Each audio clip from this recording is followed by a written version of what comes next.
Xbox One, PlayStation 4, Wii U. Many of us can afford only one. But which one do we choose?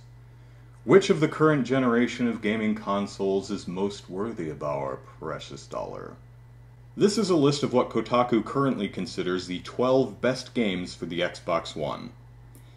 Notice anything peculiar about the games on this list?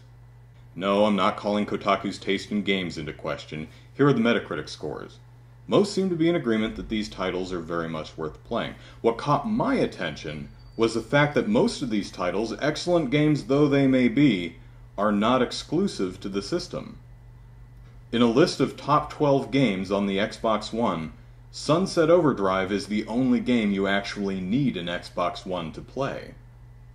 Depending on hard drive size and whether you want to connect or not, the Xbox One will currently run you $350 to $500.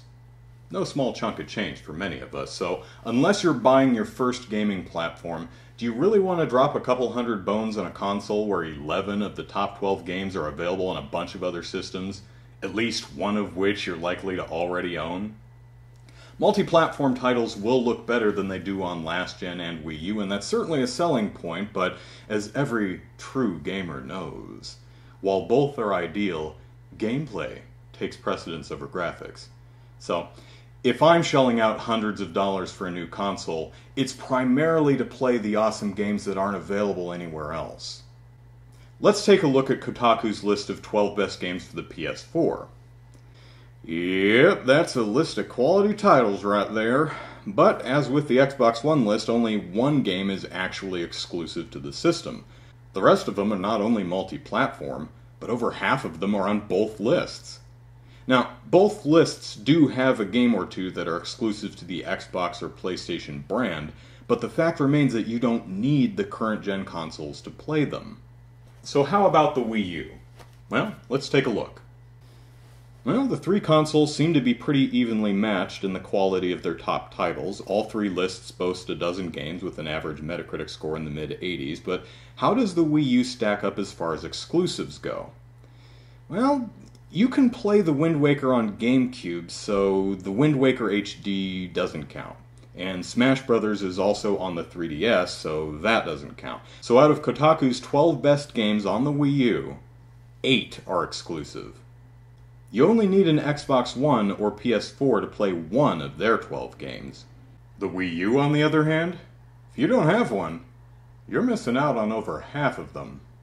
Now, obviously, examining only one outlet's top 12 is a bit limiting, shall we say. So I compiled all of the games represented on Kotaku's top 12, IGN's top 25, Games Radar's top 25, and GameSpot's top however many they felt like listing, and came up with a list of what some consider the absolute best games available on all the current generation consoles. Among 45 Xbox One games that our enthusiast press brethren felt deserving of a place on a best list, only 3 are actually exclusive to the system.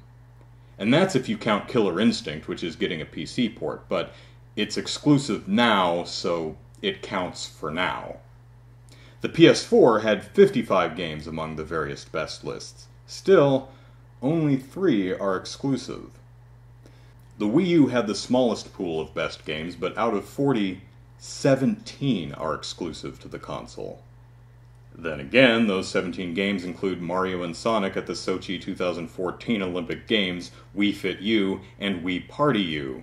Now, I'm not one to make fun of anyone's taste in games, but really, Games Radar? But this brings up an interesting point. Just because a game is exclusive doesn't mean it's any good. Mario and Sonic and Wii Party U have Metacritic scores of 55 and 65 respectively. The lowest Metacritic score of the 3 exclusive Xbox One games is 73, and the 3 PS4 exclusives is 71. So let's count up how many exclusives for each system have a Metacritic score of, say, 70 or more. For the Xbox One, in addition to the 3 exclusives on the best of lists, I found these 8. But only 3 of them have Metacritic scores of 70 or more, so that's 6 total for the Xbox One. The PS4 had 3 exclusives on the best of lists. Now, if we count the Playroom, PS4's pre-installed augmented reality demos, and the standalone expansion Infamous First Light, I count an additional 10 exclusives. The Playroom doesn't have a Metacritic score, but its user score comes out to 66, so let's say no. The 3 Japan-only games have Famitsu scores of 33, 32, and 31 out of 40, which is 83, 80, and 78 out of 100, so let's add them. That makes a total of 8 worthwhile exclusives for the PS4. Okay, time for the Wii U. It had 17 exclusive titles on the best of list, but Mario & Sonic and Wii Party U have Metacritic scores under 70, so let's remove them and bring the number down to 15. As for additional exclusives, I'll be honest, I stopped counting once it hit about 45 or so let's just say that there are easily over 60 exclusives for the Wii U. Now, that may sound like a lot, but remember, being exclusive doesn't mean good. And a quarter of these Wii U exclusives have Metacritic scores under 40. And yes, both Xbox One and PS4 had their share of low-scoring exclusives as well. Anyway, 16 of the additional Wii U exclusives have a Metacritic or equivalent Famitsu score of 70+, so that gives us a grand total of 31 quality exclusives compared to 6 for the Xbox One and 8 for the PS4. More than double the other two systems combined. Well, that's a little lopsided. Am I being unduly influenced by my raving Nintendo fanboy bias? Let's take a closer look and make sure everything's on the up and up. Well, I could remove Hyrule Warriors and Zombie U, as the former will be on the 3DS in 2016, and there's evidence the latter is headed to the Xbox One, but then I'd have to remove Killer Instinct from the Xbox One list because it's being ported to PC. I could remove New Super Luigi U for being more of an expansion than a full game, but then I'd have to remove Infamous First Light from the PS4 list. I could remove Wii Fit U, as it's more of an exercise thing than a game, but then I'd have to remove Xbox Fitness from the Xbox One list. Xenoblade Chronicles X and Fatal Frame aren't out in America yet, but neither is PS4's Disgaea 5 Alliance of Vengeance, Onechambara Z2 Chaos, or Hyperdimension Neptunia Victory 2. And the latter doesn't even have an announced Western release. I could remove Your Shape Fitness Evolve 2013, as there are similar Your Shape games on other platforms, but the same could be said about Xbox One's Dance Central Spotlight.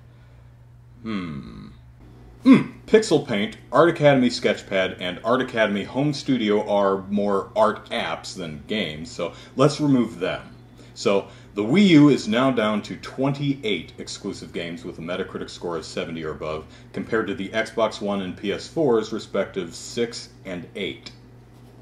Of course, the Wii U came out a year before the Xbox One and the PS4, so it's had more time to build a library of awesome exclusives.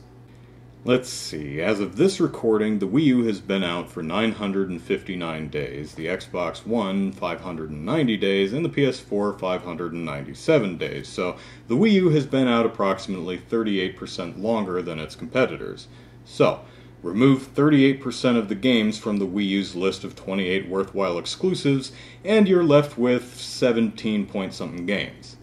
But you can't have a fraction of a game, though many publishers seem to disagree with that, so let's just call it 17. Still more than double either of its competitors.